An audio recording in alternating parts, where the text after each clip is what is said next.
So I struggled, got the box on. It's sitting pretty much where it needs to be. I've zapped in the fuel tank bracket, so the fuel tank just drops into there. So I got shocks, but they're the wrong size, so I'm gonna have to daddle with that some more yet.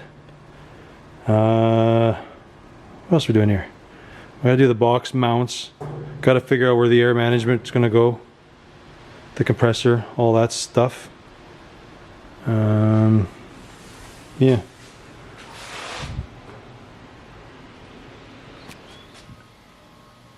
So we're gonna work on this one a little tonight.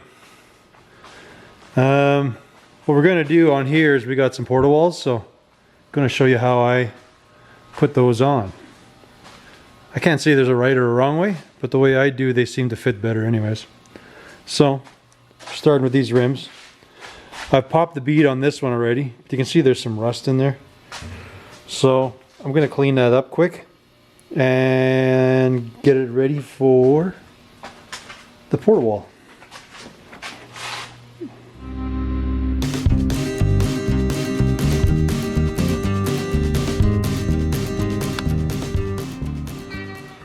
So here's where my trick comes in.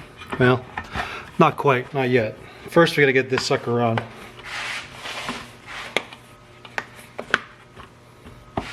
So you kinda get it in, pull it up to the lip like you're supposed to do. But you can see how it all just wants to curl up. So I can get some air. Usually what I do is I'll seat the bead first.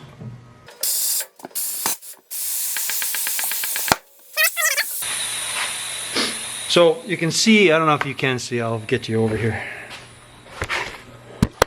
What happens here normally when guys put these portawalls on, you get this gap. Like it sometimes will sit where it's supposed to sit, but most of the time it's kind of sticks away and it's kind of floppy.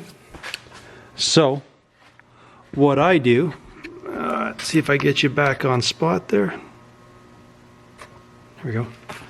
I push my palm and I actually, like, it's the bead's been set. But now I just push it under. Let's use the palm. It kind of pushes it flat. It kind of hooks it under the lip. So this edge actually just goes under the rim edge.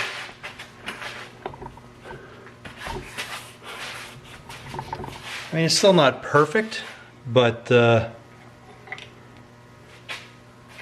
it's a lot better than it would be.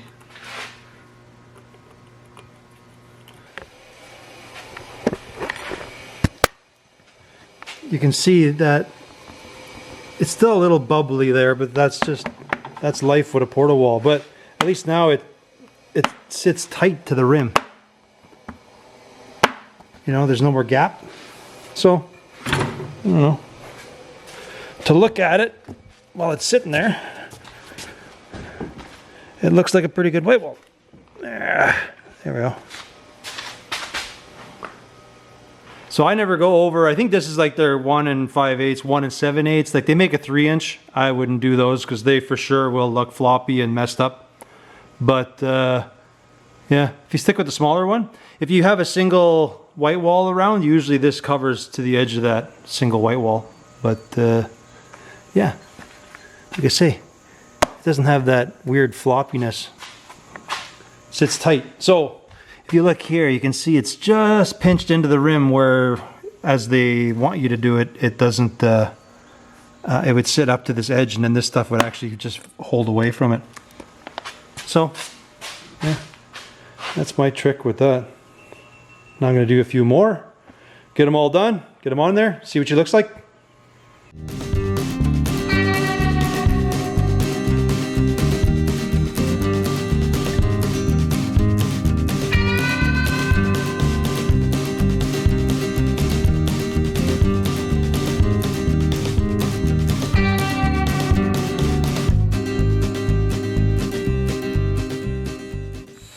I'm just showing this one more time because I'm not sure how well it showed up, but like you say, most people that put these on, they fight with it because it looks like this. That's how it looks when it's on the rim. So what I do is, like I say, I pop the bead, and then all it is you use your palm and you push You see this little edge, how it's flush with the top right now? What I do is I push it in. So you see how it ends up forcing it flat? So, especially this stuff. Now, if I push my palm, basically I'm pushing my palm and I'm pushing down. So I'm just pushing this lip underneath the rim. So, you can see where that bulgy one, now it's all down. See how this one's still like up? When I push down, it kind of puts this lip under.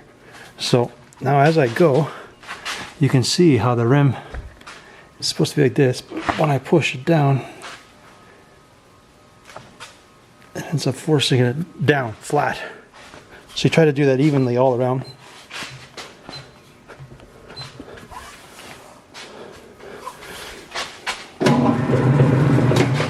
These couple spots here. So I feel if I push it too far, when I put the air in the rim, it'll push it out as needs. So by tucking that underneath, I just catch the edge of this. And then when I air it up, it forces this to actually go reversed against the tire. So it's kind of like the lower your profile tire with more side bulge, you're going to end up having a better fitment. But, well, how does that look, eh? Too bad I can't get a profile of this sucker, but looks pretty good, eh?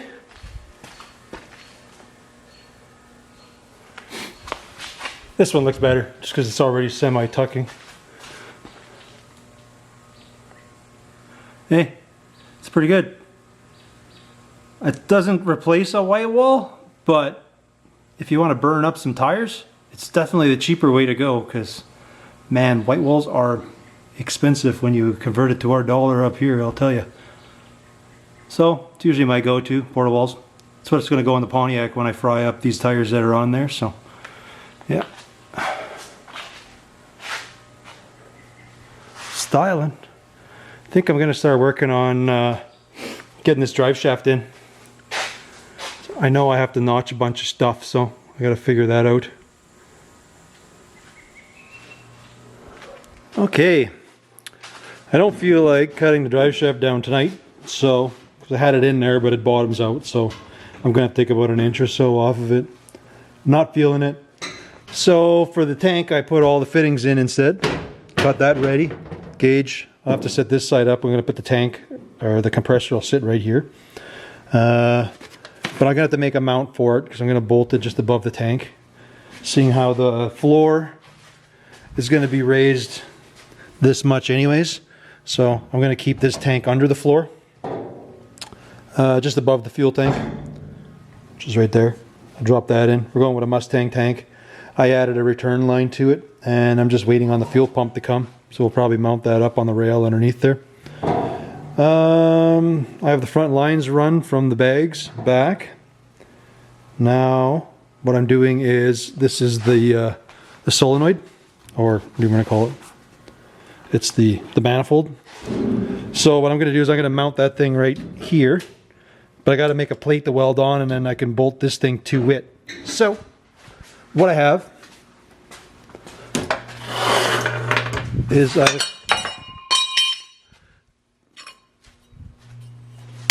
cut this plate, and it's going to get mounted on there. To which that'll get welded to the truck, and then this thing can bolt and come on and off as needed. So, what I'm doing, I just picked up some of these pretty wild bits. They actually drill and tap all at the same time. See how they last. Looks like that.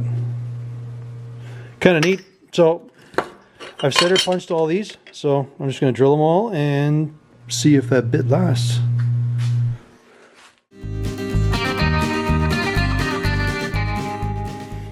Well, isn't that the slickest thing ever, eh?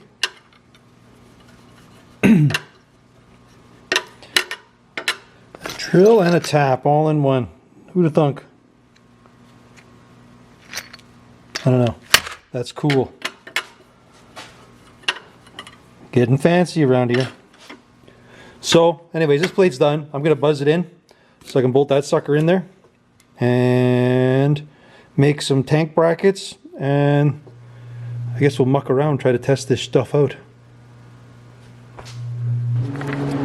Okay. Here's how I'm going to be running the tank. It's going to be behind, just above the fuel tank here. You can still get at the grain, so it's kind of, it's crappy, but there's room. Like this isn't bolted, but the drain can be dumped, so that's fine. So basically what I'm going to do, I think it's about 4.5 inches. I'm going to make a square chunk of 2x2, and I'm going to buzz that down, so I'll be able to bolt it on top and the bottom, hold the tank there, and yeah, then I'll kind of run through how the wiring will go for it. And there's my block. That's where the manifold's going to go.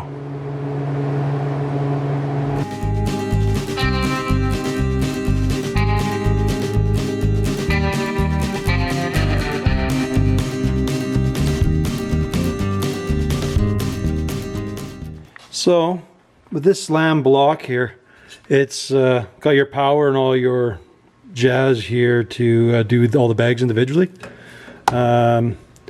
I don't have, nothing's mounted permanent here. I got a, what do you call it, P-clamp everything in place. So I made stuff a little long too, just to make sure it's all out of range. But if you see here, it's got like one, 2, 3, 4, and then it's got 2 ins. So the ins, so I mean the 1, 2, 3, 4 are like each bag. So, you know, these ones are my rears. These will be my fronts below. And then the middle one is goes to the tanks here. So the middle ones go to the tanks. I'm going to have one on either side. Compressor is going to go to the other one. I have the pressure switch on the other side. I have one spare besides the drain. So I might put a Schrader valve somewhere just in case, you know, he's got to do a fill because the compressor fails or just something. I always like doing that. So I might do that and loop it around the back, or if he wants to fill a tire on the truck or something, he can do that. Yeah, so now I'm just going to jimmy rig this, hook this up to my compressor, and see if this thing goes up, down, left, right, all that stuff. So, let's see how this goes. Oh, forgot to mention. This is not complete yet, because somewhere in all of these lines, I'm going to have to tee it to run to the pressure gauges that'll be in the truck somewhere. So, somewhere I'm going to need just to do a splice in, and then go 1/8 inch or 1/4 inch, whatever the lines are, back to the cab. So, well, it goes up and down. I've noticed now the inner fender brace, the tires are hitting it, so it's like causing the box to do all kinds of weird stuff. But from this side, it's just pretty low.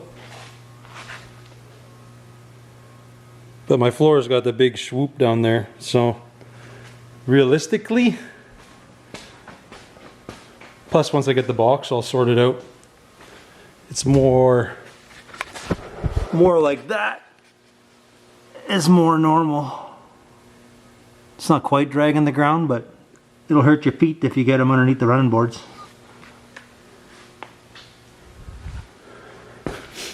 I'll show you the switch action that I don't have. Essentially right now all I did is I just grouped them. Front, back, left, right. So we got front, back, and then dump, dump. So that's all I did for now, just so I can move it around.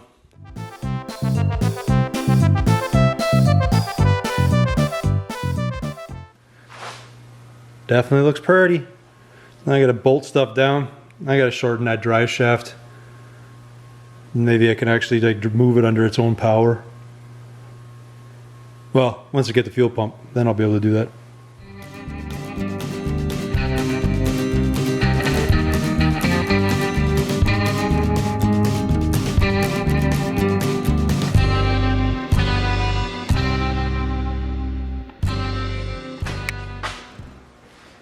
So, got some oil leakage on here.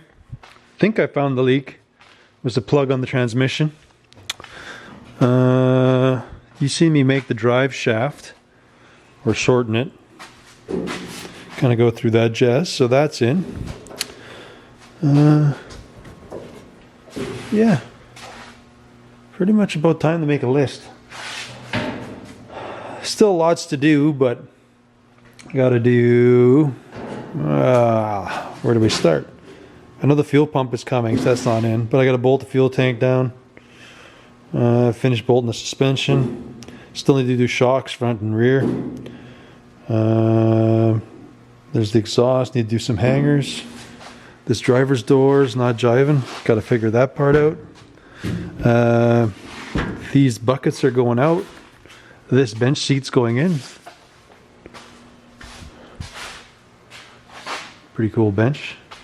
Still need to put an electric fan on here. I have to mount the PCM, figure out an air filter. Yeah. Start making a list just so I can check some stuff off and feel like I'm getting somewhere. But I think for now, that'll probably do her for this one. Thanks for watching. We'll catch you on the next one.